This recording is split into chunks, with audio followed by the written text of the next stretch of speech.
Hello, everybody. In today's fragmented marketing landscape, the importance of collaboration has never been more relevant. Some of the best results come from an integrated marketing strategy that utilizes multiple channels and touch points to convey a cohesive message. We've found that those results can be amplified by working together with other similar businesses within a local market. No one person or organization can do this alone.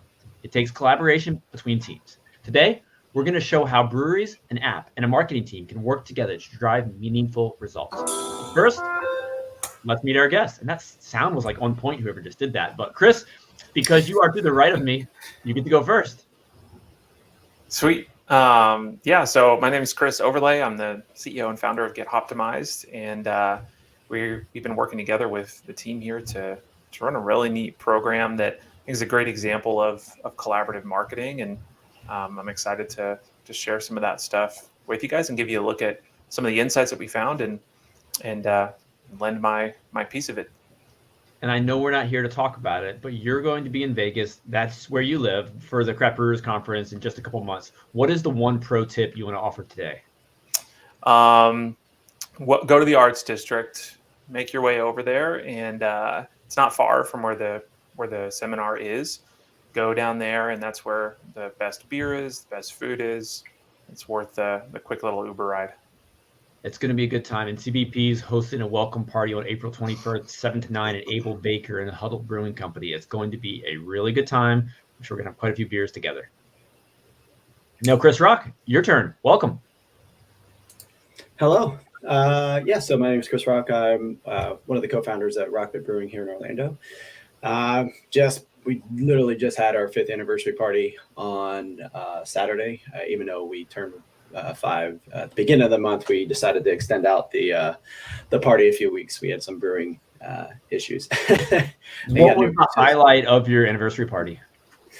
So there's a couple things. One was that it was actually our single biggest sales day ever. As far as Wow. So that was pretty cool. Actually, especially 5 years in, and especially the state of craft beer, sort of on a plateau or decline.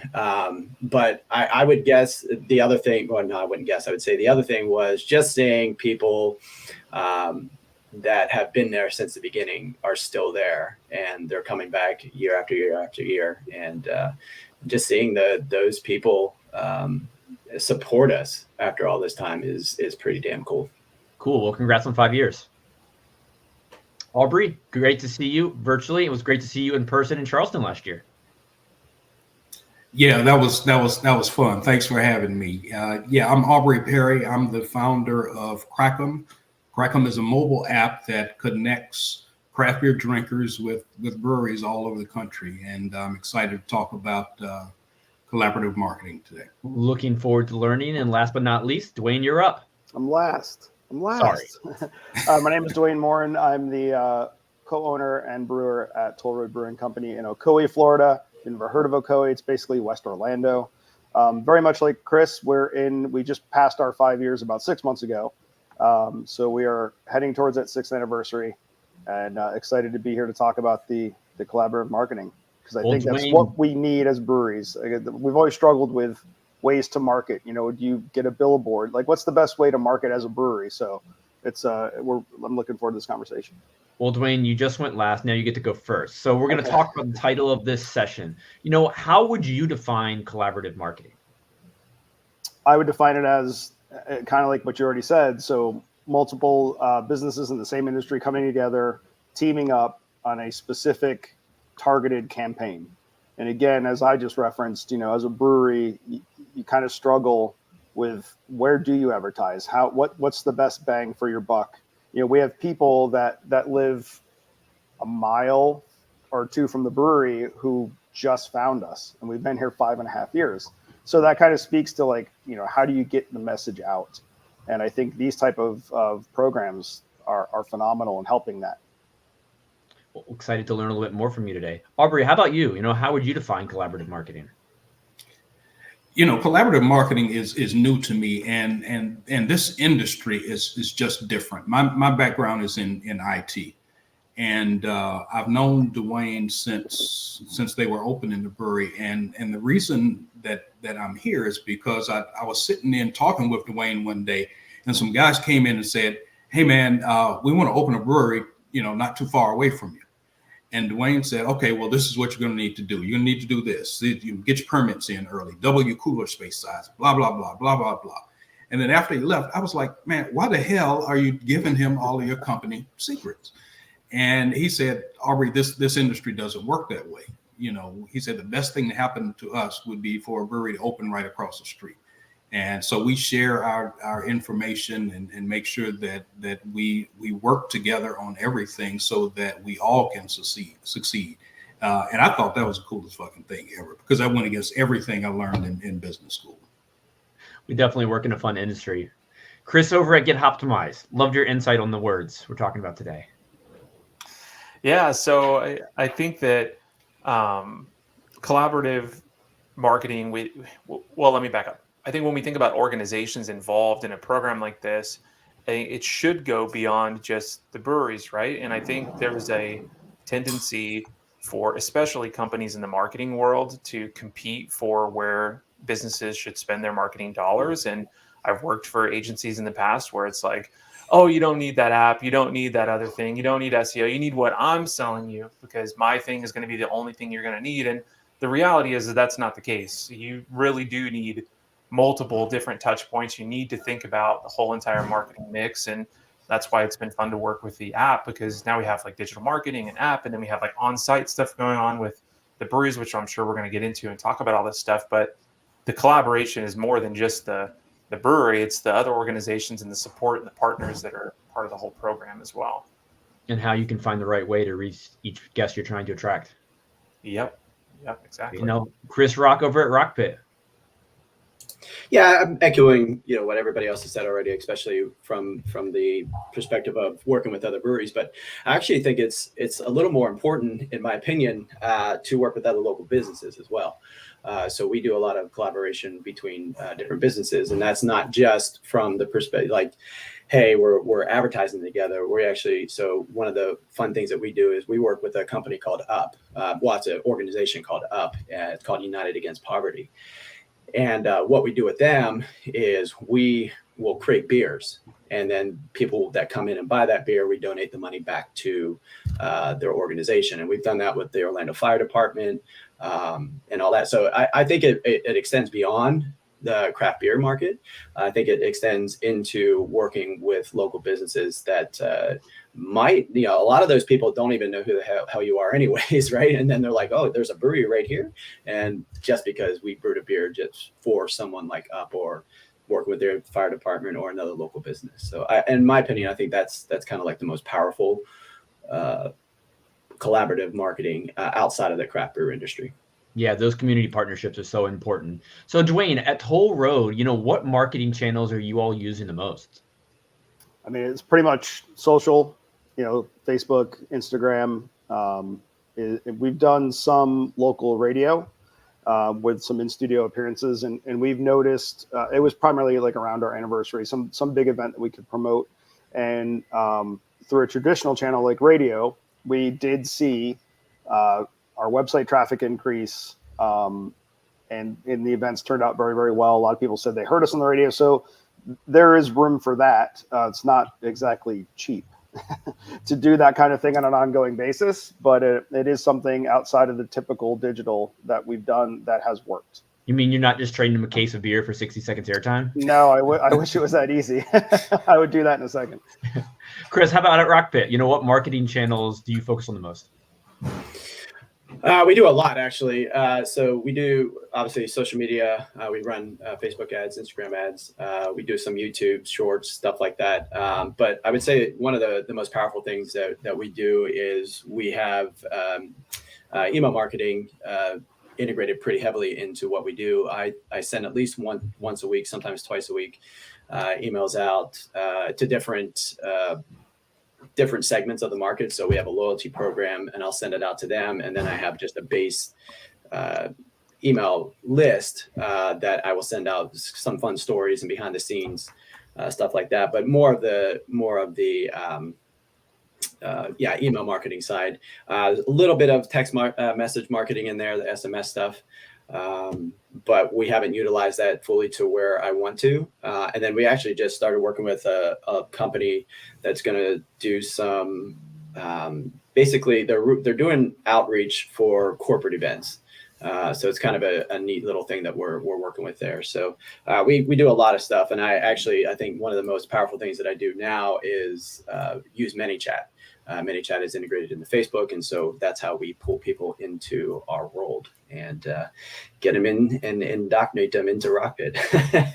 So that's how we do it. Yeah. Lots of channels there. Now, Aubrey, I think you're the common thread with everyone in the room. I think you've built conversations, relationships with all of us. So I'd love for you to explain a little bit more about what the 90-day ale trail, well, it was called the 90-day ale trail, but you ultimately changed it up. Talk to me a little bit about what you're doing and how breweries are seeing value in it. Yeah, I've got a couple of few slides to share, so we can go ahead and throw that up.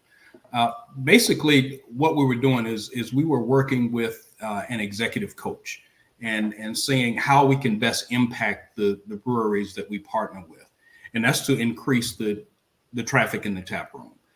But as we did that, we started to look at some goals that we needed to do. We needed to be easy for breweries and the customers to participate in it. We want to make sure that we're using SMART goals. That stands for specific, measurable, achievable, relevant, and time-bound. We want to be able to promote these on social media, and they can't be resource intensive for the breweries. And then, and this is where this collaborative piece comes in order to minimize the expense, kind of like Duane was talking about. Let's make it a collaborative program. So what we came up with is what we call Hot Hops. It's the 90-day craft beer challenge. And what we're doing is we're challenging customers to visit 12 breweries during these 90 days to get your reward. 12 breweries in 90 days is pretty easy to do. So that's going to increase your participation rates. The 90-day time frame, along with our digital platform, the Crackem platform, meets our SMART goal requirements because it's measurable and it's time bound. The 90 days gives some urgency to get it done also, so you start to see immediate results. We want to promote the challenge, and the way we decided to do that was to use paid ads on social media. That way we can get as many eyes on it as possible and get as much participation as possible. And because the Crackem platform uses geolocation to check in, there are no staff resources that are required at each brewery. And again, the collaborative effort keeps it affordable because we're sharing all the expenses. One of the reward that we decided to use for the program here in Orlando was selected by the participants. Was this T-shirt. It has the logos of all the participating breweries on the back, so it continues to provide some benefit and some brand awareness even after the challenge is over. And because we use this digital platform, we know exactly how many people complete the challenge. So there's no excess inventory that you need to purchase again, and that's going to keep your costs down. So that was kind of the emphasis for getting things going, and we have some pretty good results that we can go over a little later if you want to. So Aubrey, I'm curious, we hear a lot about ale trails, passport programs. Why did you go with an app? The main reason I went with the app is because my personal experience. I was going through using a map here in Orlando. This was 7 or 8 years ago when I was starting to get into craft beer, and I literally visited all of the places and got my stamps on all of them except the last one, and I lost the map. So I said there's got to be a better way to do this, and because my background is in IT, I started playing around, just making it a little weekend project to do some things, and started showing it to some of the brewery owners that I knew, and they were like, damn, this is kind of cool, so just kind of skyrocketed from there. Yeah, So speaking from experience, I can't tell you how many people came into the brewery with their map, or sorry, without their map and said, "Can I get a new one?" I already had 16 of them done, and now I need to start over. And I'm like, man, and it's kind of interesting because Aubrey took the opportunity that we were running this through something called the Central Florida Brewers Guild at the time. It's now defunct, and we had an open-ended discussion, I think we had a vote on it or something, and we wanted to do an app for the ale trail, and the person that was running it said, "No, we're not doing that." And I was like, "We're spending how much money on these maps, and we could spend X dollars to get an app done, and then it would just eliminate this whole problem." And they just were unwilling to do it. And then Aubrey came in and said, "Well, I'll do it." And so it's been a great opportunity. So props to Aubrey for taking the reins on that. I think you have to have an organization or person taking the lead on these, because I live in an area where they have some sort of ale trail or something that someone is promoting, but no one knows where to find information. When you show up to a brewery asking about it, there's no answers. It's a website, but it's not really an active initiative. Duane, what are your thoughts on something like an ale trail? Yeah, I like what Chris said. I mean, we were part of the MAP program as well, and you had to constantly try to track down a brewery that had a box of maps, so you could get the maps to give them to people. And there are some people that still, they want that paper, that tangible thing, right? And they want to finish it, and they want to, I don't know, frame it or whatever. I get it, but from the way that the world is going, the app is really what we needed. And the old paper system just wasn't working. A lot of people got angry when they couldn't get their maps, or they lost their maps, or either your stamp wasn't working, or it was a bit of a mess. So yeah, definitely the app is where we want to go. So for Duane and Chris at RockPit, what do you all look for when you're partnering with someone when it comes to events, on-site activities, additional promotion efforts like this? Like when Aubrey approached you, like what were the questions you had, and what makes a relationship like this work? Yeah, I'll go first. So for me, what it was is I had a relationship with Aubrey already, and when he came to me with the idea and just said, "Hey, this is what we're doing," I'm willing to take a shot at almost anything, at least once or twice. You learn the first time, fix what's broken the second time, and if it's still not working, then you go, "Okay, well maybe this won't work." And so for every time that Aubrey's come in and said, "Hey, we're doing this, and here's what we're going to do, and we're going to send people into your brewery." Well, that's music to our ears. We want to hear, yeah, we're going to send people to your brewery, especially those who haven't been there before. And even if they have been there before, one of the things that all breweries struggle with is that repeat business. So how do you do that? And even if they're coming back with the app, you're happy to see those people. So for us, for especially for the Crackem and the 90-day challenge, we're just like, that's awesome, man. As long as people are coming in and they're spending money here, cool. If you can get those people in the door, we're happy with that. Where it gets weird is they'll promise you something. Hey, this is going to send so many people to your business, and then you get like there's crickets, right? And that's happened too. Never on with Aubrey, but there's been other things that we've tried that just it just fell flat. And so for us, long story short, is people in the door. How about you, Duane? What are your thoughts? Yeah, I think, when we look at what we're going to do, there are a million programs out there.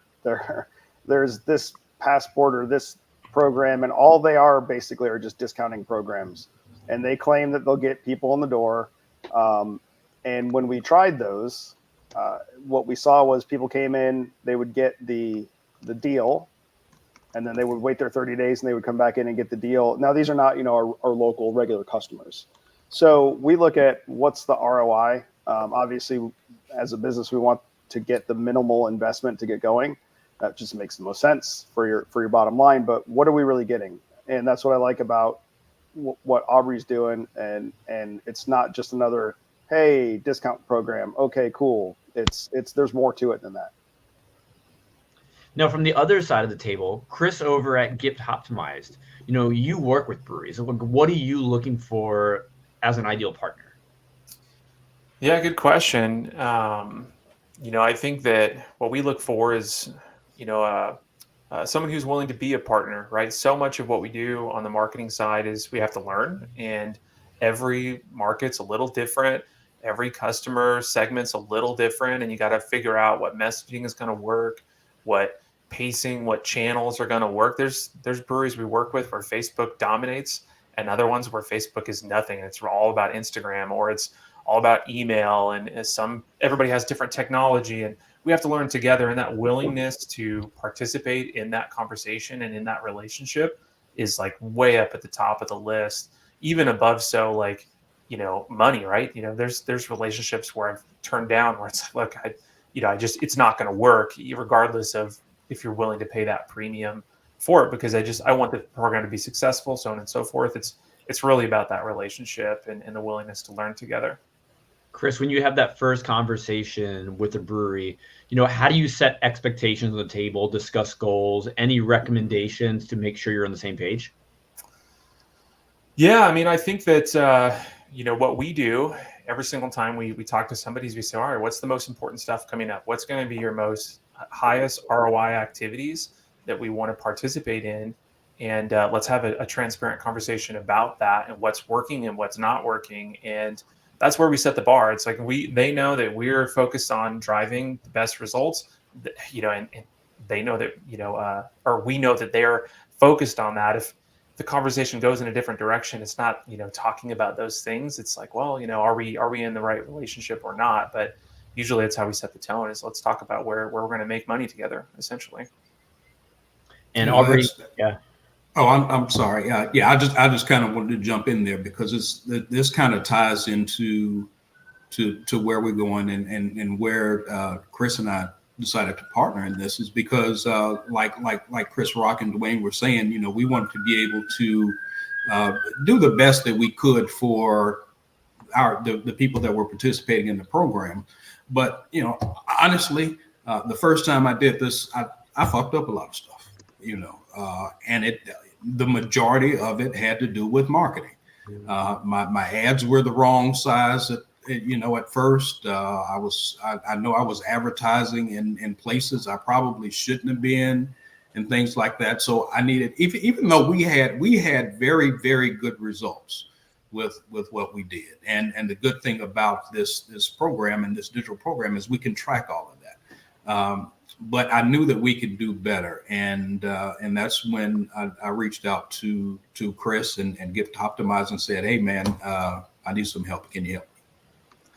Well, a quick funny story about this too, because not everything you were doing was bad, right? Like we helped with some of the mechanics and things, but I'm thinking of an ad that we were running, like the collateral itself. And we saw the ad. I mean, Aubrey came up with like this piece of collateral. It's like, this was working before. And we saw, it's whatever. We have some pride in what we're doing. We're going to make something pretty and launch it. And so we said, all right, we'll run, your version of the ad right up against ours, and we'll see which one works better. And I ended up calling or leaving a message for Rob, and I was like, I got to eat crow, man, because your version is better. Like, if people are clicking on it, it's much better engagement wise and driving better traffic and results. And it was like, well, we had to be the partner in that relationship and saying, look, let's look at the data, what's working best, and then let's roll from there. So not everything you were doing was wrong, Aubrey. Some of it was working pretty well.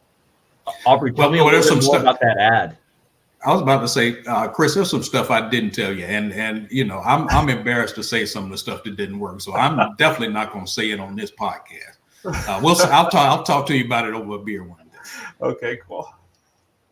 So Aubrey, when it comes to your challenge, what are the goals and what do you want to see breweries experience from this? We've already talked about, more customers coming in, but there's more to it. You have data. Talk to me a little bit about what you're measuring. What we're looking at is we're looking at a few things. First thing, we know that coming out of the pandemic, breweries were hurting and still are. There were a lot of expenses that breweries had and decisions that they had to make that either a PPP loan helped to mitigate some of those expenses. But all that's gone now, and the only thing that we can know to do, we can't help you get things to your distributor or put beer on shelves, but we can help put butts in seats. So that's kind of what we wanted to focus on, and we wanted to do that in the most economical way for the breweries that are participating. Because if we can do that, and we can just, my app does not work for me if it doesn't work for RockPit in total. So I want to give them the most value for their dollar, and that includes, we had to raise our prices the second time we did this, because now we're working with a marketing company, but the value is going to be there, because we even saw during we're actually running another campaign right now, and we saw in dry January our stats and our check-in stats and things like that were better than they were during the first month that we ran our summer campaign. So we know that having Get Hoptimized on board is paying off, and that brings value to the breweries, and if they're happy, I'm happy. What was the campaign in January? What we wanted to do was just try. It's the same thing. It's a 90-day challenge, but what we wanted to do is just implement this is the first time that we partnered with Get Hoptimized to make sure that we're doing things differently. We're running the ads where they're supposed to be run. We're more efficient about what we're doing. Chris can talk to you more about what he's doing. I defer all of that to him, because my knowledge came from watching a couple of YouTube videos, and I've got ads in Crooked and shit. So I had to turn all of that over to him. Chris is a marketing wizard. So I'd like to hear from, our brewery team members here today. So often we put ads on social media, we send out email campaigns, but it can be hard to track those efforts to actually sales in your tap room. How do you all overcome this, and what are some of the data points that you monitor? Yeah, so for us, we actually have, we use Arrived for our POS. And so there's actually a couple ways that it happens with us. And so in the mini chat flow, what we do is we require people, when they redeem something, that they will put in a code, and that code will then ask them, hey, what did you spend today? Right. And so we kind of have an idea of what people are spending. But also inside of our POS, if it is some kind of offer, like a BOGO offer or something like that, there is a comp code, and then we're able to go back and look based on this comp code, what did they spend in the tap room for that. So for us, that's kind of how we track it with that. But also on the before they visit side, I'm able to see. When I'm, like, for instance, we run a birthday program. So what happens there is the program runs and it's based on Messenger. And so Facebook tells me how many messages were started. And then I can go, okay, how many messages were started in the last week? How many people actually completed the sign up process? And then I can go, okay, it cost me $3 a person or whatever to get put into this, into my list. And so for that's kind of how I track everything, is just looking either in the POS or looking at the mini chat stats and being able to tell what they've spent. Chris, you've mentioned your list twice so far. I got to ask, how big is your email list? You willing to share? Ooh, it's pretty. No, I'm just kidding. Actually, I have a couple of lists. So, like I said, the first list is MailChimp. That's the one that we've had around for years, and that's around 6,000. And then for the mini chat one, which is used, and so our loyalty list is right around 3,000, but I've asked them several times, that I haven't done it yet, but like, hey, cut this because we know these people aren't active anymore. I believe the last time that I imported it, which was last week, was 19 or right over 2,000 loyalty members. And so those are people that actually have come in and spent money and then signed up for loyalty. Love it. Now, Duane, how about at Toll Road? How are you looking at your marketing efforts and seeing if they translate to, butts and seats and people spending money? So very much like Chris, we also use Arrived, which is a great POS tool for data mining. So we can track all those same type of things. If we're doing a promo, it's a certain code. So we know, did this buy one, get one, or whatever we're doing, did it work? How much did it cost us? Is it something worth running again? And then we just kind of look at, we have the framework in place for an email program. We are not using that currently. It's something that we intend to use. It's just kind of difficult because there's not many of us to try to get all this all this stuff together. So that's another value point in a program like we're talking about, because we get those data points from Aubrey. So we know how many check-ins we had. We know how much the program cost us. So that's another valuable tool that kind of does the marketing while we don't have to physically and mentally track all that stuff, which is a great benefit. So, and then we also look at, post engagement. If we boost a post, did it pay out through Instagram or Facebook? So those things as well. I know a guy who might be on this call who may be able to help you with some of that email marketing if you ever need, a hand. Okay, good. Wrong way. There we go. Chris, let's hear some expert thoughts. You're the marketing whiz. How do we take all these crazy marketing things we're all testing out, whether it's social media, emails, other unique initiatives, but track it back to the taproom? What are your favorite ways to do that? Yeah, good question. And it's really the $1 million question that always gets asked, because it's about, are we making more money as a result of our marketing spend that we're putting out there? And I love the things Chris Rock said about tracking things through POS. You got a pretty good system there with lining up the promos and asking the questions via the chat system and doing that. There's now a data point that you can copy paste or pull out of there and run some spreadsheets. And I think a lot of it does boil down to a little bit of manual spreadsheet work. None of these systems really integrate perfectly everywhere. Like, you're not going to be able to see your clicks on Facebook translate into POS sales directly, because they're by design, in data privacy, this stuff just doesn't line up. But there are things that, I think if you focus on and you monitor the changes in that data, you can draw some reasonable correlations to your performance. And this is aside from the direct, I guess there's two ways to think about it. You can think about it direct, and that's kind of what Chris and Duane have said, where we've got a promo running and we can punch in a promo code and we can say, well, if we only ran that promo code on Instagram or via email or whatever, we can draw that line very directly. And that's like a very easy way to do it. But so much of marketing happens outside of that. So how do you quantitate impressions and engagements and all that into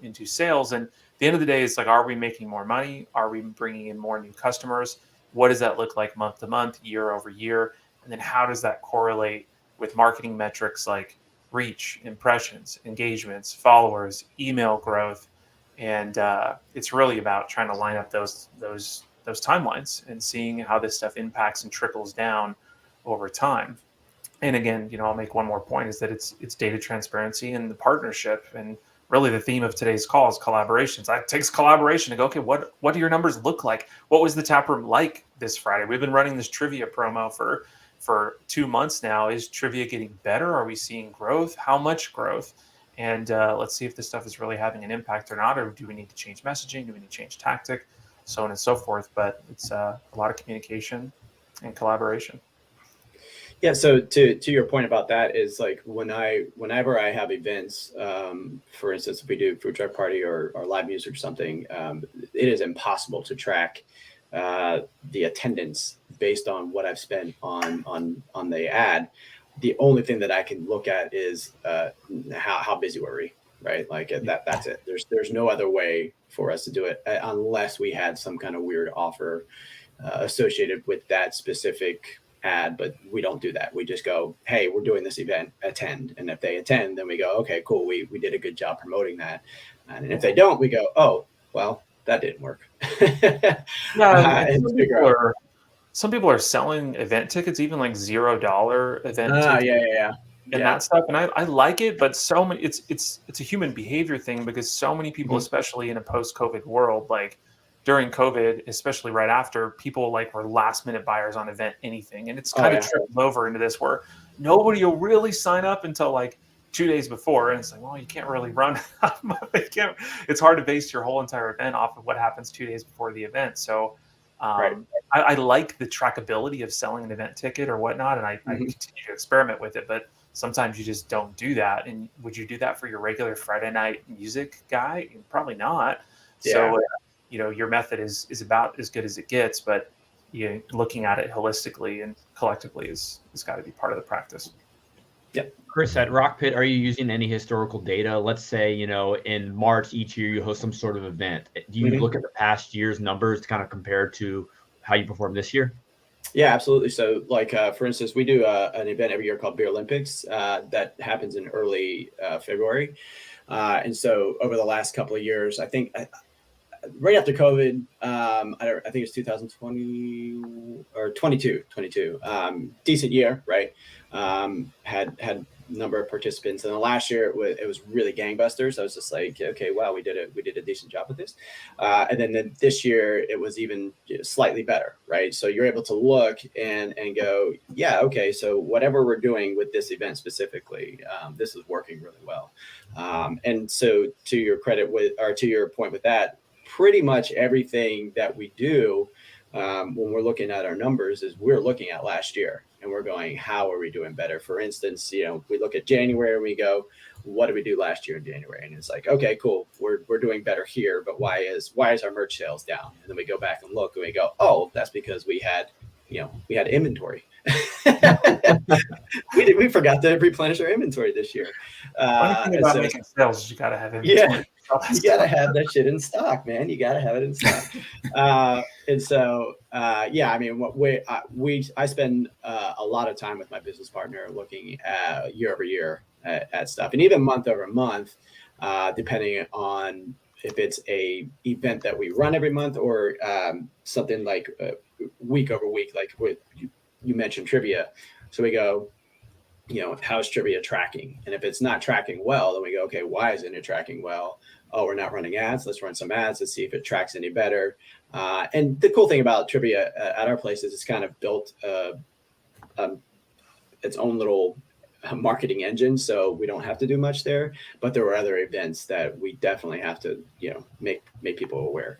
Because that's the most frustrating thing is you'll run an ad for something. And you're like, man, I didn't even know that you guys were doing that. I'm like, man, what the hell, dude? I spent how much money on this and you don't know? So yeah, I think that's basically it. Yeah. Duane, how about you? What are some of the metrics you're actively looking at to see the success of events and campaigns? Yeah, I mean, we do look at week over week. So we have a trivia night every week, and we have a game night every week, which is something completely different than the trivia night, but it's another activity game night. So really, especially when we look at the trivia, we do theme trivia, we do general trivia. So we're looking at and we've seen it change over the 5 years where general trivia nobody would show up, like it had to be a theme.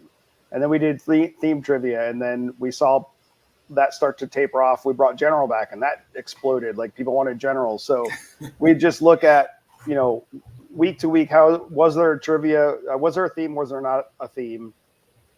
How is that trending so that the next quarter we know to tailor either more themes or more general? So we really do look at that, the week over week business to go, okay, what is working? Is our prize, gift card payout enough? Are we wasting money there? Is it too much? And then of course, your year over year sales. We do have our anniversary every, same weekend every year. There's a large music festival, 3 blocks from our brewery that the city does every year. And so we know that event's coming. We look at it versus prior year to see if we're growing and what are we doing during that event to promote ourselves as well. So it is a lot of analyzing the numbers versus prior, whether that be week or year. Let's get away from numbers for a sec. I want to talk marketing again. You all have talked about all the different channels you're utilizing to try to reach the right customers to get them into your tap rooms. Talk to me a little bit about how you're keeping that message consistent and cohesive across channels. Anything that's working for you, or maybe do you have different voices across different channels? What approach are you all taking to get what you want to say out to the world? Copy paste? No, I'm kidding.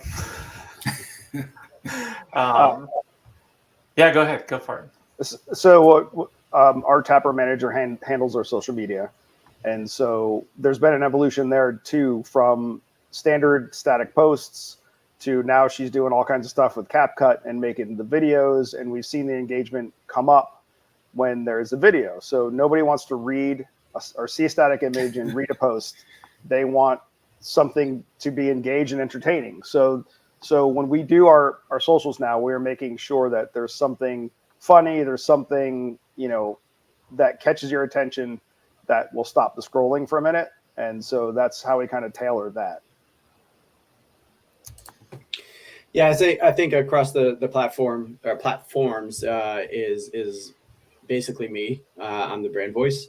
So when I write stuff, right, I write it in my sarcastic, fun way. And so I think where I see the most engagement from that is either we create like shorts and little skit videos, and those always go really well. In fact, we had one. It was about cocaine. It was weird.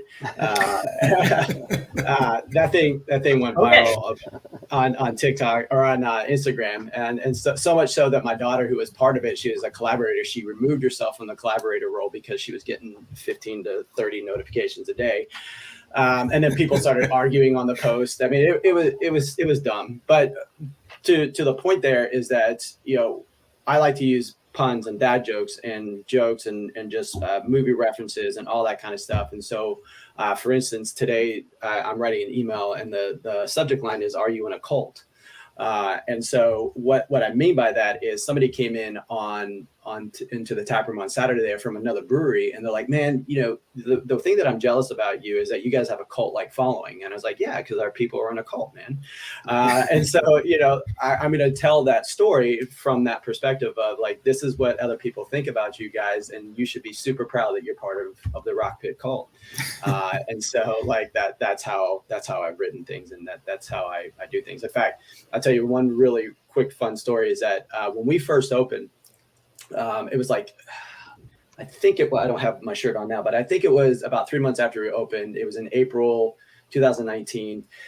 Somebody came in and they left this review on Yelp, and when they left the review, my daughter texted me, who works with me, and she's like, "Hey, just so you know, we got a really bad review on Yelp." And I'm like, "What do you mean?" She's like, "Just go look at it. It's pretty bad." And I went and read it. And there's actually, if you look for, "Did you know you're an a-hole RockPit?" There's an article about it on our website. But basically what happened, the girl comes in, she goes, "Biggest piece of trash I've ever been to. And everybody that goes there is an asshole." And I was just like, that is awesome. And so like, I sent the email that week and it was, "Did you know you're an a-hole?"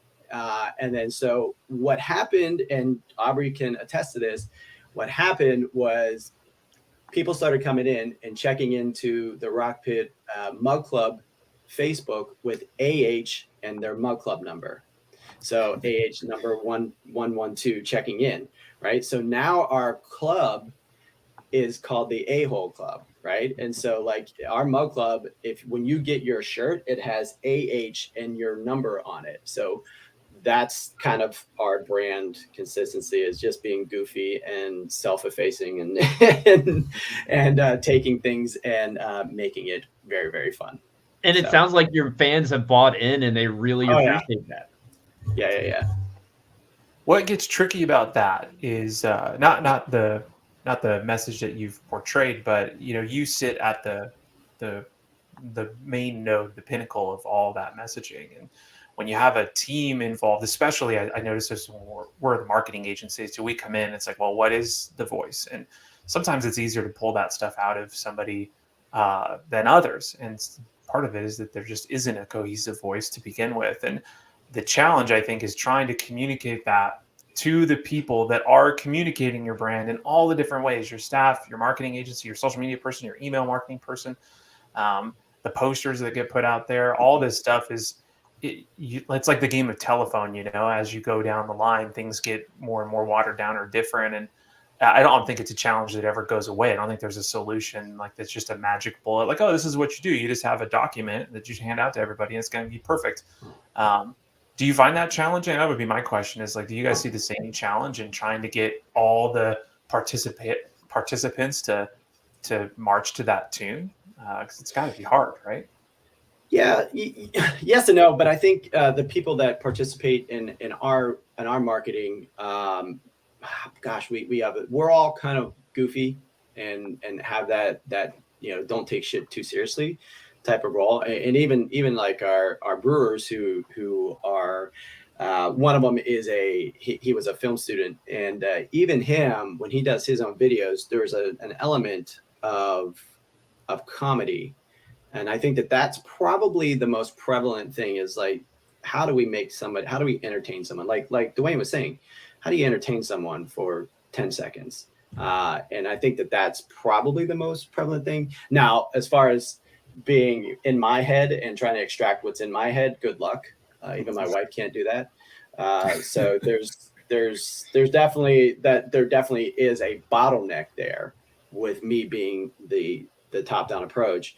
But to their credit, our team, like even just our bartender, says, hey, it'd be really funny if we did this, and then we execute on that, and it turned out that it was really funny. So I think once they see what I'm trying to accomplish, their mind kind of activates that same thing, and they go, it would be really funny, and then they tell me. And then, like I was just telling Andrew, he was talking about a brewery theme song. There's a guy that comes in, his name's Henry Hood, and he plays at several different bands, but he will make up songs, or he'll take songs and then integrate RockPit into them. And like, for instance, there's an old bluegrass song called Mountain Dew. And so when he first started coming in, he would change the word from old Mountain Dew to old RockPit Dew, or old RockPit Brew. And I'm like, man, that's just freaking great. And so that was one of the themes. I was like, it's the cool thing about that song is that it's out of copyright now. So if we wanted to record it, we wouldn't have to pay any copyright fees.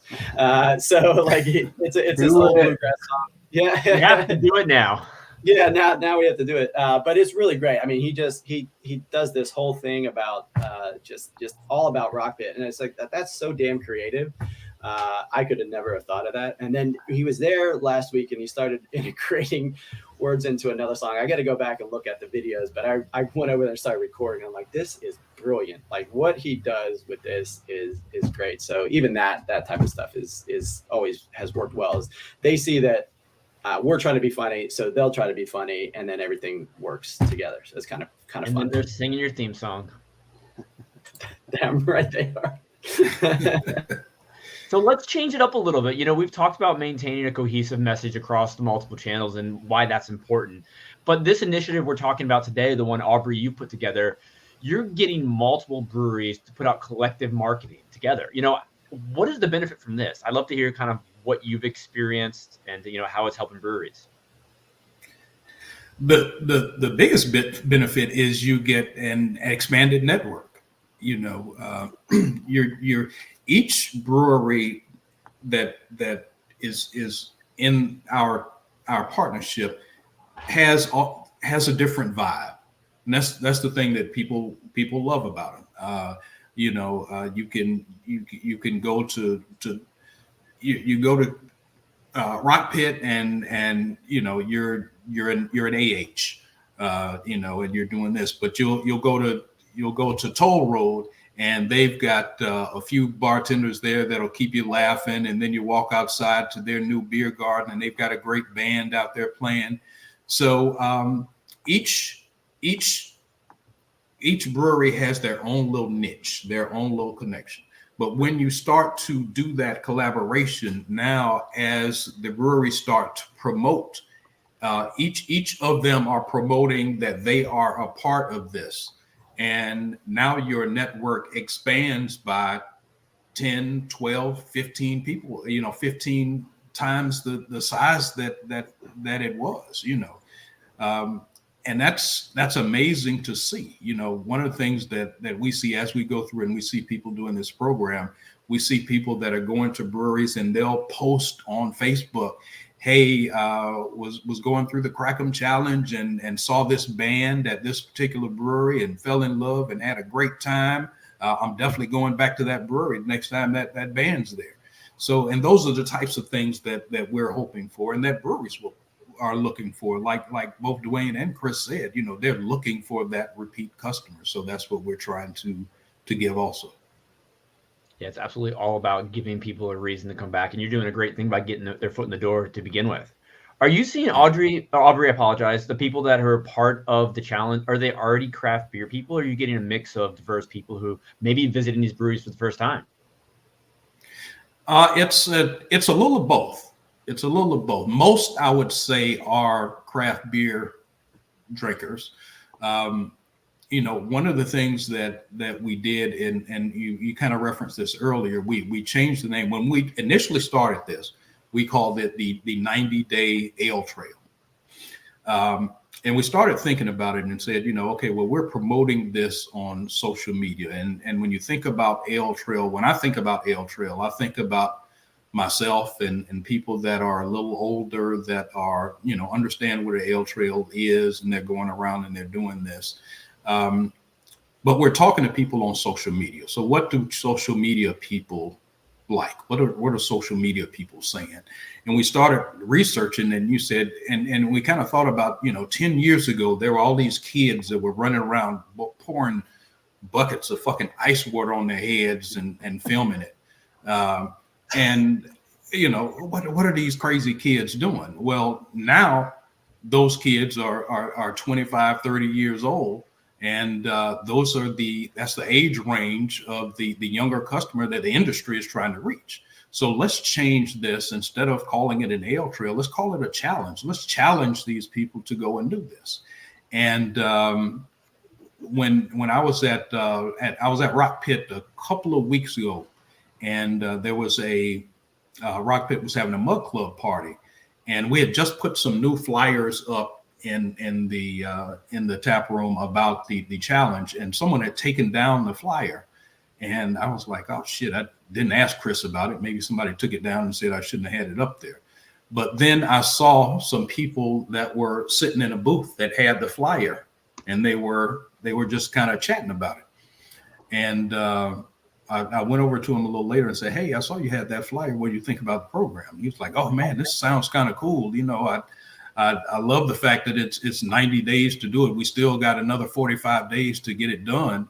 And we're already sitting here talking about how we're going to tell our wives that we're doing this. So now we've got, 3-4 weekends that we're going to get out and start drinking some beer together. So I thought that was kind of cool, and we're trying to reach whomever we can to get them to go and start to rediscover breweries or rediscover craft beer in their area. No, I love that. So, as we wind this conversation down, I want to talk about something we really haven't dove into much today. Strategies for best getting your staff to promote things. It's tough enough to train staff to encourage to go beer, ask for another. But for all you on the brewery side, what best practices have you seen for getting staff to, promote and encourage everything from events to campaigns like this? So for us, we just really encourage our staff to, as the customer is getting ready to leave, obviously we know our regulars, but especially if somebody who mentioned it's their first time, what was your favorite beer? And then kind of push that. Well, we have that to go in, various formats, or if they were talking to them and they happen to mention Star Wars, it's like a trigger, like, okay, well, next Wednesday we're having Star Wars trivia. Oh, you guys do trivia.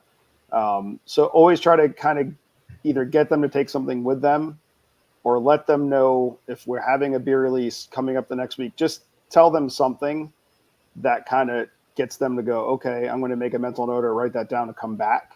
So we really push our staff to do that, because our regulars already know what's going on. But when we have those new people, you gotta let them know, man, come back. We got this, or take this home with you, share it with your friends, let them know where we are.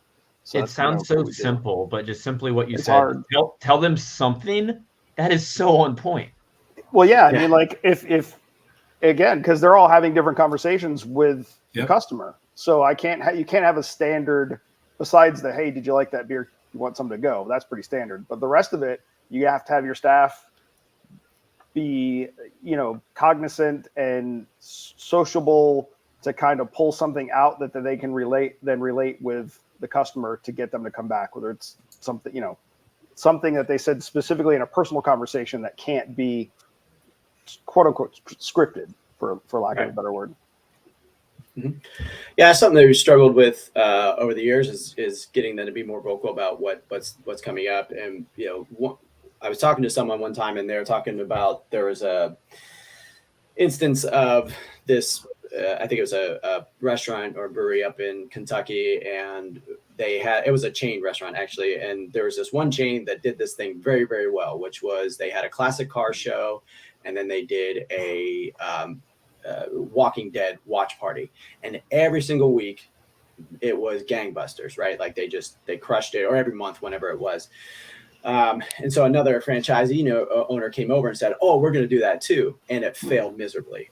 And the reason it failed miserably is because in the tap room there was one person that was responsible for that event, and so there was one person that she always wore like a Corvette shirt, and they would talk about the classic car show and the classic car. "Oh man, you got to come to our classic show. You have a 1976. Oh, I got a 1980, right?"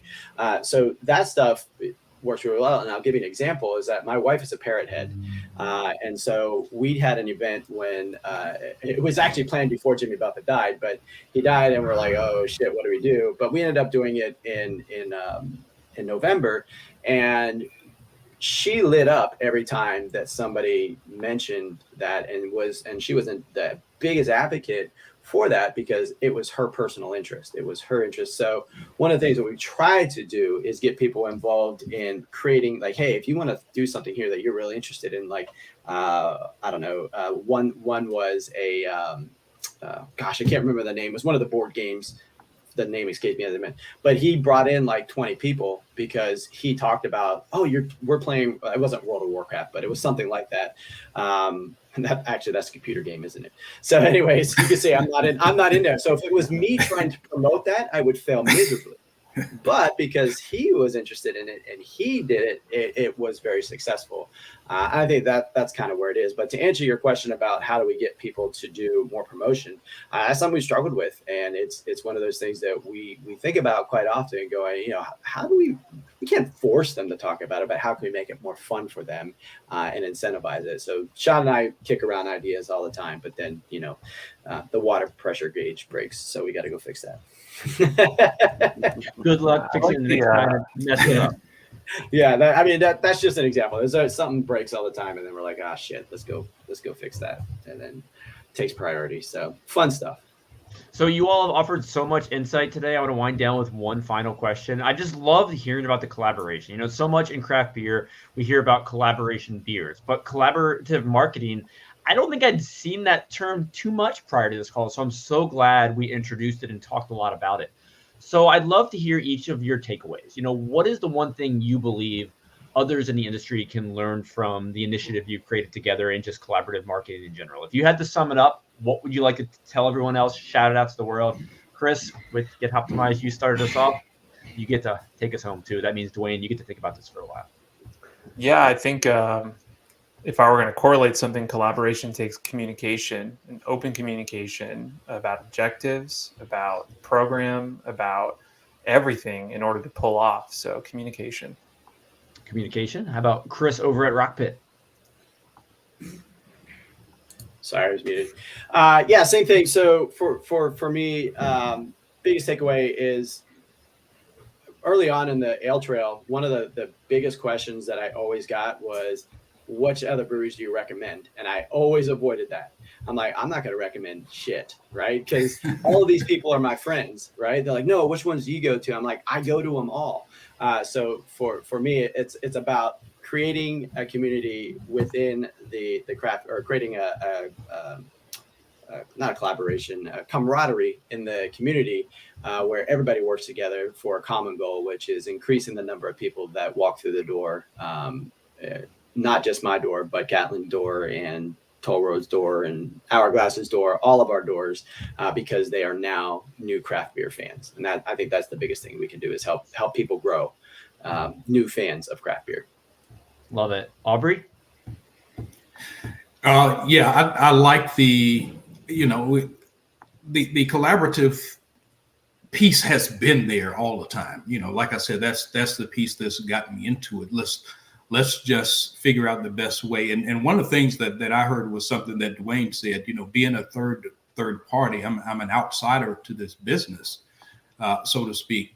So I heard questions about, how do we make sure that we're doing the right thing for the industry? And as long as people are talking together, and I'd say just kind of keep an open mind about certain things and try things out. If they work, they work. If they don't, they don't. Good advice there. And Duane? Yeah, I would think if I were to tell anybody that wants to look into this collaborative marketing, I would say don't be scared of it. And by that I mean, don't think that, oh my God, my brewery logo is on a shirt next to another brewery. Is that going to hurt my brewery, or is it going to, you gotta realize that it's collaborative. It's going to help everyone, and don't be like, oh, I don't want to promote anyone else, because we all need to kind of help promote each other. And so I'd say don't be scared. Just do it, and you'll be happy with the results. Well, I appreciate all of you being here today. This has been a fantastic conversation. Chris with Get Hoptimized. If anyone's interested in learning more about you or having a conversation, how can they do so? Just go to gethoptimized.com. We got all our stuff there. Chris with RockPit, if they want to follow along all the exciting things and get a little taste of your sense of humor, where can they do it? Mm-hmm. At whitechrisrock. No, I'm just kidding. It's at RockPit Brewing. Across the socials, and then sign up for the email list. That's where you get the most insight into my weird ass thoughts. I'm looking forward to following. And Aubrey, for everyone interested in working with you, how can they connect? My website is crackem.us. You can contact us there, or you can reach out to me on Instagram at crackem.beer. And Duane, you've been last a few times today, Yeah, but hey, I appreciate your fame. So Toll Road Brewing on all the socials. Our website is tollroadbrewing.com. You can find all the links to everything there. Our live beer menu, upcoming events. We have a page on our website dedicated to just dogs of Toll Road, when people bring their dogs in and take pictures at the brewery. So people love to do that. So check it out. Good stuff. Well, I appreciate all of you. It's been fun listening and learning for this past hour. Everybody, have a great day, and we'll see you soon. Cheers. Thank you. Cheers. Cheers.